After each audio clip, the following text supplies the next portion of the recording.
નમસ્કાર મિત્રો, દેશ અને દુનિયાના સૌથી મોટા સમાચારમાં આપનું સ્વાગત છે। તો આજના તાજા સમાચાર મેળવવા માટે વિડીયોને અંત સુધી જોતા રહો અને આવા જ દરરોજના સમાચાર સૌથી પહેલા મેળવવા માટે આ ચેનલને સબસ્ક્રાઇબ કરવાનું ના ભૂલતા।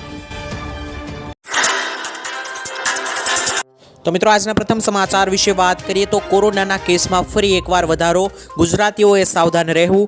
મિત્રો ગુજરાતમાં ફરી એકવાર કોરોનાએ એન્ટ્રી કરી છે અને રાજ્યમાં અલગ અલગ વિસ્તારોમાં કોરોનાના નવા 42 એક્ટિવ કેસ નોંધાયા છે, જેમાં મિત્રો અમદાવાદમાં સિવિલ હોસ્પિટલમાં 3 દર્દીઓ સારવાર હેઠળ છે, તેમજ કોરોના સાથે સ્વાઇન ફ્લૂના કેસોમાં પણ મિત્રો અત્યારે લગાતાર વધારો થઈ રહ્યો છે। ધીમે ધીમે મિત્રો કોરોનાના કેસ ફરી વધતા લોકોમાં ચિંતા અત્યારે વધી છે, કારણ કે મિત્રો કોરોનાના કેસો ફરી એકવાર વધવા લાગ્યા છે, ત્યારે તમામ દર્દીઓને મિત્રો હાલમાં ઓક્સિજન આપીને તેમની તબિયતમાં સુધારા લાવવાનો પ્રયાસ થઈ રહ્યો છે। તો જો મિત્રો તમને પણ સામાન્ય લક્ષણો તાવ જેવા, શરદી ઉધરસ જેવા જણાય છે તો મિત્રો વહેલી તકે દવા લઈને તમારે સ્વસ્થ થઈ જવું, જેથી કરીને મિત્રો આવા ભયંકર રોગોનો સામનો ના કરવો પડે। વાત કરીએ તો ચૂંટણી પર શું દેવા માફ થશે કે નહીં? મિત્રો દેવા માફીને લઈને અત્યારે ખૂબ જ મોટા સમાચાર પ્રાપ્ત થયા છે, નવા સમાચાર છે, તો દરેક ખેડૂત મિત્રો ધ્યાનથી સાંભળજો। મિત્રો ખેડૂતો માટે પાક વીમા યોજના અને દેવા માફીને લઈને આવ્યા મોટા સમાચાર। જે ખેડૂતો વર્ષ 2024-25 વર્ષથી દેવા નથી ભરી શક્યા, એટલે કે મિત્રો જે પણ ખેડૂતો જે છે તે 20 થી 25 વર્ષથી દેવામાં ડૂબેલા છે અને દેવા નથી ભરી શક્યા, તો તેવા ખેડૂતોને મિત્રો જાહેર કરવામાં આવશે, અને જે ખેડૂતો રેગ્યુલર લોન ચૂકવે છે તો તેવા ખેડૂતોને પણ થોડી ઘણી રાહત આપવામાં આવે તેવી મિત્રો માંગ ઉઠાવવામાં આવી છે। જ્યારે મિત્રો આગામી આવી રહેલી લોકસભાની ચૂંટણી પહેલા ખેડૂતોના પાક વીમાના પ્રશ્નનું પણ સમાધાન કરવામાં આવશે તેવો વાયદો મિત્રો આજે ફરી એકવાર ગુજરાત સરકાર દ્વારા કરવામાં આવ્યો છે। તો મિત્રો તમને શું લાગી રહ્યું છે, આવનારી લોકસભાની ચૂંટણીને લઈને શું દેવા માફી અને લોન માફીની અંદર ખેડૂતોને રાહત આપવામાં આવશે કે નહીં? કોમેન્ટમાં લખીને જણાવી આપજો। જ્યારે મિત્રો વાત કરીએ તો આ વખતે ગુજરાતમાં રાજ્યમાં લોકસભાની ચૂંટણી યોજાવાની છે, જેને ધ્યાનમાં રાખીને રાજ્યમાં લોકસભાની ચૂંટણી પહેલા દેવા માફી અંગે નિર્ણય લેવામાં આવી શકે છે। મિત્રો તેલંગાણાની સરકાર જે છે તેણે ચૂંટણી પહેલા ખેડૂતોના 1 લાખ રૂપિયા સુધીના સંપૂર્ણ દેવા માફ કરી દીધા છે, જેને ધ્યાનમાં રાખીને મિત્રો ગુજરાતમાં પણ આ વર્ષે લોકસભાની ચૂંટણી પહેલા દેવા માફી અંગે જાહેરાત થઈ શકે છે, કારણ કે મિત્રો તેલંગાણાની સરકારે ખેડૂતોના દેવા માફ કર્યા છે, તો શું ગુજરાતની સરકારે પણ દેવા માફી કરવી જોઈએ કે નહીં? ચૂંટણી પહેલા ખેડૂતોને રાહત આપવી જોઈએ કે નહીં? કોમેન્ટમાં લખીને જણાવી આપજો। ત્યારબાદના મહત્વના સમાચાર વિશે મિત્રો વાત કરીએ તો વાહન ચાલકો માટે મોટા સમાચાર। મિત્રો કેન્દ્રીય મંત્રી નીતિન ગડકરીએ ફરી એકવાર દેશમાંથી 36 કરોડ જેટલા પેટ્રોલ અને ડીઝલના વાહનો બંધ કરવા માટેનો નિર્ધાર વ્યક્ત કર્યો છે। ભારતમાં મિત્રો પેટ્રોલ અને ડીઝલના વાહનોમાંથી મુક્તિ મેળવવાનું શક્ય છે કે નહીં તેને લઈને મિત્રો વાત કરીએ તો જવાબમાં ગડકરીએ કહ્યું હતું કે 100% તે શક્ય છે, તે મુશ્કેલ છે પણ અશક્ય નથી, અને મારું વિઝન છે કે તેમણે જણાવ્યું, એટલે કે મિત્રો નીતિન ગડકરીએ કહ્યું કે મારું વિઝન છે કે ભારત ઈંધણની આયાત પર 16 લાખ કરોડનો ખર્ચ કરે છે। નાણાંનો ઉપયોગ ખેડૂતોનું જીવન સુધારવા અને ગામડાને સમૃદ્ધિ બનાવવા માટે કરવામાં આવશે તેવું મિત્રો નીતિન ગડકરીએ જણાવ્યું છે। મિત્રો તમને ના ખબર હોય તો જણાવી દઉં, નીતિન ગડકરી જે છે તે રોડ, રસ્તા અને વાહનોના મંત્રી છે। તેમણે મિત્રો જણાવ્યું છે કે 16 લાખ કરોડ જેટલો ખર્ચો મિત્રો આ ઈંધણની ઉપર થતો હોય છે, અને તેમણે કહ્યું કે આ પૈસા બચાવવામાં આવશે અને બચેલા પૈસા છે તે નાણાંનો ઉપયોગ ખેડૂતોનું જીવન સુધારવા માટે અને ગામડાઓને સમૃદ્ધિ બનાવવા માટે, એટલે કે ગામડાઓના સ્તર ઊંચા લાવવા માટે કરવામાં આવશે। ત્યારબાદના સમાચાર વિશે મિત્રો વાત કરીએ તો ગુજરાતીઓ માવઠા માટે તૈયાર રહેજો। મિત્રો હવામાન નિષ્ણાંત આંબાલાલ પટેલે ફરી એકવાર આગાહી કરી છે। ગુજરાતમાં મિત્રો એપ્રિલ મહિનામાં વાતાવરણમાં મોટો પલટો આવશે। એપ્રિલ મહિનામાં મિત્રો વરસાદ આવવાનો છે તેવું આંબાલાલ પટેલનું કહેવું છે, સાથે જ વાતાવરણમાં મિત્રો આંધી અને વિંટોળનું પ્રમાણ પણ ધીમે ધીમે હવે વધવા લાગશે, અને આ મહિનાની અંદર એટલે કે એપ્રિલ મહિનાથી પ્રી મોન્સૂન એક્ટિવિટી શરૂ થઈ જશે, એટલે કે મિત્રો ચોમાસાની પહેલાંના જે એંધાણ હોય છે, જે ઉપરના પહેલાંના છાંટા પડતા હોય છે, તે મિત્રો આ મહિનાથી જ શરૂ થઈ જશે તેવું આંબાલાલનું કહેવું છે। અને આના કારણે મિત્રો એપ્રિલ મહિનાના બીજા અઠવાડિયાની અંદર રાજ્યના મોટા ભાગના વિસ્તારોની અંદર કમોસમી વરસાદ, મિત્રો ઉનાળાનો વરસાદ આવી શકે, આવી આગાહી મિત્રો હવામાન નિષ્ણાંત હવામાન નિષ્ણાંત આંબાલાલ પટેલે કરી છે। ત્યારબાદના મહત્વના સમાચાર વિશે મિત્રો વાત કરીએ તો લેપટોપ ખરીદવા માટે 25,000 રૂપિયાની સહાય સરકાર તરફથી આપવામાં આવે છે। મિત્રો લેપટોપ સહાય યોજના અંતર્ગત 25,000 રૂપિયા અથવા તો તમે જે કિંમતનું લેપટોપ લીધેલું છે તે કિંમતના 50% બંનેમાંથી જે ઓછું હોય તે સહાય મિત્રો તમને મળવા પાત્ર થશે। જ્યારે મિત્રો આ સહાય મેળવવા માટે તમે ધોરણ 12 પાસ હોવા જરૂરી છે, અને 12મા ધોરણની અંદર તમારે 70 ઉપર પર્સન્ટાઇલ આવ્યા હોય તો મિત્રો તમને આ લેપટોપ સહાય યોજનાનો લાભ મળશે। આ યોજના માટેના ફોર્મ મિત્રો આવનારા થોડા સમયમાં જ એટલે કે હવે 10 થી 15 દિવસમાં જ ફોર્મ ભરવાના શરૂ થઈ જશે। જેવા મિત્રો આ ફોર્મ ભરવાના શરૂ થાય છે તો આપણી ચેનલના માધ્યમથી હું તમને જણાવી આપીશ. તો જે પણ વિદ્યાર્થીઓ 12 પાસ છે તેમને લેપટોપ ખરીદવું હોય તો સરકાર તરફથી 25,000ની સબસિડી આ યોજનાની અંદર મળે છે. જે પણ લોકોને આ યોજના વિશે વધારે માહિતી મેળવી હશે અને જ્યારે આ યોજનાના ફોર્મ આવશે ત્યારે હું તમને જણાવી આપીશ. તો આ ચેનલને સબસ્ક્રાઇબ કરીને રાખજો, જેથી ભવિષ્યમાં જ્યારે પણ આ યોજના શરૂ થશે ત્યારે હું તમને જણાવી આપીશ. ત્યારબાદના મહત્વના સમાચાર વિશે મિત્રો વાત કરીએ તો પરસોત્તમ રૂપાલાને લઈને બેઠક યોજાવાની છે. મિત્રો ક્ષત્રિય સમાજના રોષ મુદ્દે ગાંધીનગરમાં પ્રમુખ CR પાટીલના નિવાસ સ્થાને મિત્રો બેઠક યોજાવાની છે. મિત્રો અત્યારે પરસોત્તમ રૂપાલાનો મુદ્દો ખૂબ જ વિવાદમાં આવ્યો છે. તેમણે ક્ષત્રિય સમાજની લાગણી દુભાવી હોવાથી મિત્રો ક્ષત્રિય સમાજ રોષે ભરાયો છે. ત્યારે ગાંધીનગરમાં મિત્રો CR પાટીલના નિવાસ સ્થાને એટલે કે CR પાટીલના રહેઠાણે બેઠક યોજાવાની છે. વડાપ્રધાન નરેન્દ્ર મોદી સાથે મિત્રો ચર્ચા થયા બાદ મુખ્યમંત્રી ભૂપેન્દ્ર પટેલ ઉપરાંત ભાજપના અનેક ક્ષત્રિય આગેવાનો પણ બેઠકમાં મિત્રો જોડાયા છે.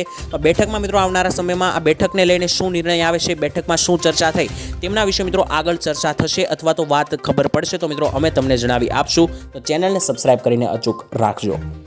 ત્યારબાદના મહત્વના સમાચાર વિશે મિત્રો વાત કરીએ તો ખાનગી શાળાની ફીમાં વધારો. મિત્રો સૌરાષ્ટ્રની આશરે 500 જેટલી ખાનગી શાળાઓમાં ફીમાં વધારો કરવામાં આવ્યો છે. આશરે મિત્રો 2 થી લઈને 10,000 રૂપિયાનો વધારો કરાયો છે. ખાનગી શાળાઓમાં મિત્રો ફીનું ધોરણ નક્કી કરવા 2017માં રાજ્યના 4 ઝોનમાં ફી નિર્ધારણ કમિટી રચાઈ હતી.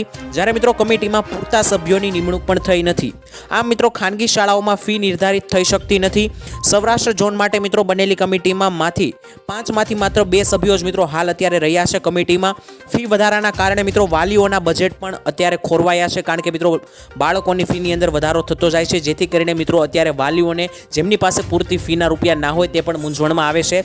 બીજી તરફ મિત્રો શિક્ષણને લઈને વાત કરીએ તો અરવિંદ કેજરીવાલે મિત્રો જેલમાંથી એક ગેરંટી શિક્ષણને લઈને આપી હતી કે જો તેમની સરકાર બનશે તો તે મફતમાં શિક્ષણ દરેક દેશમાં દરેક લોકોને મળી રહે તે માટે મિત્રો મફતમાં શિક્ષણ અવેલેબલ કરાવશે. તો મિત્રો આ મુદ્દે તમારું શું કહેવું છે કે આવનારી લોકસભાની ચૂંટણીની અંદર શું આ આમ આદમીની પાર્ટી બનશે તો મિત્રો મફતમાં શું ખરેખર શિક્ષણ બાળકોને મળશે કે નહીં, કોમેન્ટમાં લખીને જણાવી આપજો. ત્યારબાદના મહત્વના સમાચાર વિશે મિત્રો વાત કરીએ તો પ્રધાનમંત્રી મોદીની વધુ એક ગેરંટી. મિત્રો પ્રધાનમંત્રીએ સૂર્યોદય યોજના હેઠળ 1 કરોડ પરિવારોને સોલાર પેનલ દ્વારા મહિને 300 યુનિટ મફત વીજળી આપવાની ગેરંટી આપી હતી. અને મિત્રો આ યોજના દ્વારા 1 વર્ષમાં 18,000 રૂપિયાની બચત થશે દરેક લોકોને જે આ યોજનાનો લાભ લેશે. નાણાપ્રધાન મિત્રો નિર્મલા સીતારામણે પણ બજેટ જ્યારે રજૂ કર્યું હતું ત્યારે આ માહિતી આપી હતી. થોડા દિવસો પહેલા મિત્રો પ્રધાનમંત્રી નરેન્દ્રભાઈ મોદીએ પણ છત પર સોલાર ઉર્જા એકમો સ્થાપિત કરવાના ઉદ્દેશ્ય સાથે પ્રધાનમંત્રી સૂર્યોદય યોજના શરૂ કરવાની જાહેરાત કરી હતી. તો જે પણ વ્યક્તિ આ યોજનાનો લાભ લેશે તેને 300 યુનિટ સુધીની મફત વીજળી આપવામાં આવે છે. અને સાથે જ જો કોઈ વ્યક્તિ 1 વર્ષ માટે આ યોજનાનો લાભ લેતો રહેશે તો 1 વર્ષમાં મિત્રો દર વર્ષે મિત્રો જે વ્યક્તિ આ યોજનાનો લાભ લેશે તે 18,000 રૂપિયાની પણ બચત કરી લેશે. તો મિત્રો ત્યાર પછીના મહત્વના સમાચાર વિશે વાત કરીએ તો ખેડૂતો માટે સારથી પોર્ટલ લોન્ચ થયું છે. મિત્રો કેન્દ્ર સરકારે PM ફસલ વીમા યોજના સાથે ડિજિટલ મોડમાં વિવિધ વીમા ઉત્પાદનો અને સેવાઓ પૂરી પાડવા માટે સારથી પોર્ટલ શરૂ કર્યું છે. મિત્રો કિસાન રક્ષક પોર્ટલ હેઠળ મિત્રો 14,447 હેલ્પલાઇન નંબર જાહેર કરવામાં આવ્યો છે. આ નંબર ખેડૂતોની ફરિયાદના નિવારણ માટે જ ઉપલબ્ધ કરાવવામાં આવ્યો છે. હેલ્પલાઇન નંબરથી મિત્રો ખેડૂતો પાક વીમો, કિસાન ક્રેડિટ કાર્ડ અને વિવિધ વીમા યોજનાઓની સંપૂર્ણ જાણકારી મેળવી શકે છે. એટલે કે મિત્રો સરકારે ખાસ કરીને ખેડૂતો માટે જ સારથી પોર્ટલ લોન્ચ કર્યું છે અને આ નંબર જાહેર કર્યો છે. તો આ નંબર છે મિત્રો 14,447. આ હેલ્પલાઇન નંબર છે મિત્રો. જે પણ ખેડૂતોને જે કાંઈ પ્રશ્ન પૂછવા હોય તે આ નંબર પર ફોન કરીને પૂછી શકે છે. જેમ કે મિત્રો PM કિસાન યોજનાની લઈને, પાક વીમાને લઈને, કિસાન ક્રેડિટ કાર્ડને લઈને, વિવિધ વીમા યોજનાને લઈને તમારે જો કોઈ માહિતી મેળવવી હોય અથવા તો મિત્રો કોઈ જાણકારી મેળવવી હોય તો મિત્રો તમે આ નંબર પર ફોન કરીને મેળવી શકો છો. તો મિત્રો ત્યારબાદના મહત્વના સમાચાર વિશે વાત કરીએ તો ગરીબ પરિવારોને 5,000 રૂપિયા મળશે. મિત્રો મલ્લિકાર્જુન ખડગેએ સોમવારે આંધ્રપ્રદેશમાં આ વર્ષે યોજાનારી વિધાનસભાની ચૂંટણીને ધ્યાનમાં રાખીને પાર્ટીના ચૂંટણીથી અભિયાનની શરૂઆત કરી હતી. તેમણે મિત્રો કહ્યું હતું કે પાર્ટીએ નિર્ણય કર્યો છે કે સત્તામાં આવ્યા બાદ રાજ્યના ગરીબ પરિવારોને દર મહિને 5,000 રૂપિયાની આર્થિક સહાય આપવામાં આવશે. સાથે જ મિત્રો અનંતપુરમાં એક જાહેર સભાને સંબોધતા મલ્લિકાર્જુન ખડગેએ પણ વચન આપ્યું હતું, જેમાં મિત્રો તેમણે કહ્યું કે જો તેમનો પક્ષ સત્તા પર આવશે તો તેઓ ડુંગરપટ્ટમ બંદર અને કડપાના સ્ટીલ પ્લાન્ટનું નિર્માણ કરશે. એટલે કે મિત્રો ખડગેએ એવું જણાવ્યું છે કે જો આવનારી ચૂંટણીની અંદર તેની પાર્ટીનો વિજય થાય છે, જીત થાય છે તો મિત્રો ખડગે જે છે તે દરેક ગરીબ પરિવારોને મિત્રો દર મહિને 5,000 રૂપિયા સુધીની આર્થિક સહાય આપશે. ત્યારબાદના મહત્વના સમાચાર વિશે મિત્રો વાત કરીએ તો ગેસના ભાવમાં મોટો ઘટાડો. મિત્રો તમને જણાવી દઈએ દર મહિનાની 1 તારીખે જે ગેસના ભાવ બદલાય છે તો આ મહિનાની અંદર શું ભાવ રહેવાના છે તેમના વિશે વાત કરીએ તો ઓઇલ માર્કેટિંગ કંપનીઓ મિત્રો આજે ગેસના નવા ભાવો જાહેર કર્યા છે, જેમાં આજથી જ 19 કિલોના કોમર્શિયલ સિલિન્ડરની કિંમતમાં 32 રૂપિયાનો ઘટાડો કરવામાં આવ્યો છે. મિત્રો દિલ્હીમાં હવે 30 રૂપિયા ઘટીને ગેસ સિલિન્ડર 19 કિલોનો જે છે તેમાં મિત્રો 1764 રૂપિયા થઈ ચૂક્યા છે. આ પહેલા મિત્રો તેનો ભાવ 1795 રૂપિયા દિલ્હીમાં હતા, તે મિત્રો અત્યારે ઘટી ગયા છે 30 રૂપિયા. ગુજરાતની વાત કરીએ તો મિત્રો ગુજરાતમાં પણ ગેસ સિલિન્ડરની અંદર મિત્રો કોમર્શિયલ અને ડોમેસ્ટિક ગેસ સિલિન્ડરની અંદર ટોટલ 30 રૂપિયાનો ઘટાડો કરવામાં આવ્યો છે. મિત્રો આ ચૂંટણી ભેટ પણ તમે ગણી શકો, કારણ કે આ ચૂંટણીનો મહિનો છે તો ચૂંટણીને લઈને સરકારે ગેસની અંદર ભેટ આપી છે આમ લોકોને, એટલે કે સામાન્ય જનતાને મિત્રો, કારણ કે ગેસની અંદર 30 રૂપિયાનો ઘટાડો થયો છે. અને ગુજરાતમાં મિત્રો તમે અત્યારે ગેસ સિલિન્ડર કેટલા રૂપિયામાં છોડાવો છો તે નીચે કોમેન્ટમાં લખીને જણાવી આપજો.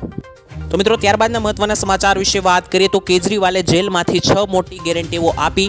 મિત્રો ઇન્ડિયા ગઠબંધનની મહારેલીમાં કેજરીવાલની પત્ની સુનીતા કેજરીવાલની 6 ગેરંટી જાહેર કરી છે. જે મુજબ મિત્રો કેજરીવાલે જેલમાં નક્કી કરી હતી આ ગેરંટીઓ તે આ મુજબ છે. એટલે કે મિત્રો કેજરીવાલે જણાવ્યું કે સમગ્ર દેશમાં જો તેમની સરકાર બનશે, લોકસભાની ચૂંટણીમાં આમ આદમી પાર્ટીનો વિજય થશે તો આખા દેશની અંદર 24 કલાક મફત વીજળીનો પુરવઠો આપવામાં આવશે. સમગ્ર દેશમાં મિત્રો ગરીબોને વીજળી મફતમાં આપવામાં આવશે અને દરેક ગામ વિસ્તારમાં ઉત્તમ સરકારી શાળાઓ બનાવવામાં આવશે, જેથી કરીને દરેક ગરીબમાં ગરીબ બાળક પણ ભણી શકે મફતમાં. સાથે જ મિત્રો ભારતના લોકો માટે સારવારની વ્યવસ્થા થશે, એટલે કે મિત્રો મફતમાં આરોગ્યની સારવાર મળી રહે, દવાખાનામાં મફતમાં તમે ઇલાજ કરાવી શકો તેવી મિત્રો કોઈ સ્થિતિ ઘડવામાં આવશે તેવું મિત્રો કેજરીવાલે જણાવ્યું છે. સાથે જ ખેડૂતોને સ્વામીનાથન કમિશન હેઠળ અનાજના ભાવો પણ સારા એવા આપવામાં આવશે અને દિલ્હીને પૂર્ણ રાજ્યનો દરજ્જો આપવામાં આવશે. આવું મિત્રો કેજરીવાલે આ 6 મોટી ગેરંટી આપી છે કે જો આવનારી લોકસભાની ચૂંટણીની અંદર તેમની પાર્ટીનો વિજય થશે તો આ દરેક વસ્તુઓ મિત્રો ભારત દેશના નાગરિકોને આપવામાં આવશે. તો મિત્રો તમને શું લાગી રહ્યું છે આવનારી લોકસભાની ચૂંટણીની અંદર કઈ પાર્ટીનો વિજય થવા જઈ રહ્યો છે કોમેન્ટમાં લખીને એકવાર જણાવી. ત્યારબાદના મહત્વના સમાચાર વિશે મિત્રો વાત કરીએ તો પેટ્રોલ ડીઝલના ભાવને લઈને પણ નવી જાહેરાતો આજે થઈ છે. મિત્રો તમે જાણતા હશો લગભગ દર 1 તારીખની આસપાસ પેટ્રોલના ભાવો અંગે પણ જાહેરાતો થતી હોય છે. તેવી જ રીતના મિત્રો 1 એપ્રિલના રોજ પણ મિત્રો પેટ્રોલ અને ડીઝલના ભાવમાં કોઈ પણ પ્રકારનો ફેરફાર આજે નથી થયો. હાલમાં મિત્રો દિલ્હીમાં પેટ્રોલ 94.72 રૂપિયા પ્રતિ લીટર અને ડીઝલ 87 રૂપિયા પ્રતિ લીટર બોલાઈ રહ્યું છે. જ્યારે મિત્રો મુંબઈમાં પેટ્રોલનો ભાવ 106 રૂપિયા 100 રૂપિયાને પાર 106 રૂપિયા પહોંચ્યો છે અને ડીઝલનો ભાવ 94 રૂપિયા પહોંચ્યો છે. આમ મિત્રો જોવા જઈએ તો પેટ્રોલ અને ડીઝલના ભાવ ઘટવાને લઈને મિત્રો એંધાણ આવી રહ્યા હતા, કારણ કે ચૂંટણી નજીક છે અને હવે આ મહિનાની અંદર જ ચૂંટણીના કાર્યક્રમો શરૂ થવાના છે. તો જેને લઈને સામાન્ય માણસને એવી આશા હતી કે આ મહિનાની અંદર મિત્રો પેટ્રોલ અને ડીઝલના ભાવ પણ ઘટતા જોવા મળી શકે છે, પરંતુ મિત્રો તેને લઈને કોઈ પણ જાહેરાત નથી થઈ અને પેટ્રોલના ભાવ ગયા મહિને જે હતા તેટલા જ આ મહિને પણ જોવા મળશે. કોઈ પણ પ્રકારનો ફેરફાર પેટ્રોલ ડીઝલમાં કરવામાં નથી આવ્યો. ત્યારબાદના મુખ્ય સમાચાર વિશે મિત્રો વાત કરીએ તો ખેડૂતોને પાક વીમો મળ્યો કે નહીં. મિત્રો દેશભરમાં અત્યારે લાખો લોકોને ખવડાવવામાં મહત્વની ભૂમિકા ભજવતા ખેડૂતો આખા વર્ષ દરમિયાન મિત્રો વિવિધ પાકોની ખેતી કરે છે અને આ પાક મિત્રો આખરે આપણા રસોડામાં પહોંચે છે. ત્યારે મિત્રો ઘણીવાર એવું જોવા મળે છે કે ખેડૂતો દ્વારા ઉગાડવામાં આવેલો આ પાક ભારે વરસાદ, પૂર અને અતિવૃષ્ટિ જેવા વિવિધ કારણોસર નાશ પામે છે અને ખેડૂતો માટે મિત્રો આવકનો એકમાત્ર સ્ત્રોત છે. અને અન્ય જ્યારે જોવા જઈએ તો મિત્રો કેટલાક અઠવાડિયાઓની મહેનત પછી આ પાકો ઉગાડવામાં આવે છે. ખેડૂતોને ઘણી મહેનત લાગે છે, તડકો, વરસાદ આ દરેક વેઠીને મિત્રો ખેડૂત જે છે તે પાકને ઊભો કરે છે.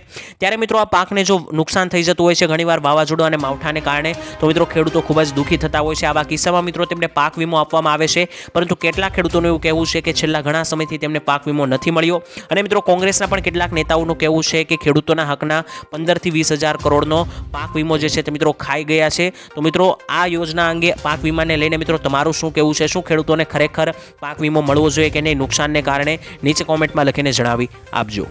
ત્યારબાદના મહત્વના સમાચાર વિશે મિત્રો વાત કરીએ તો સરકારની મોટી ભેટ 28,000 રૂપિયા સુધીની સહાય મળશે. મિત્રો ચૂંટણી પહેલા કેન્દ્ર સરકારે મહાત્મા ગાંધી રાષ્ટ્રીય ગ્રામીણ રોજગાર એટલે કે મનરેગા યોજના હેઠળ કામ કરનારા મજૂરોને મોટી ભેટ આપી છે.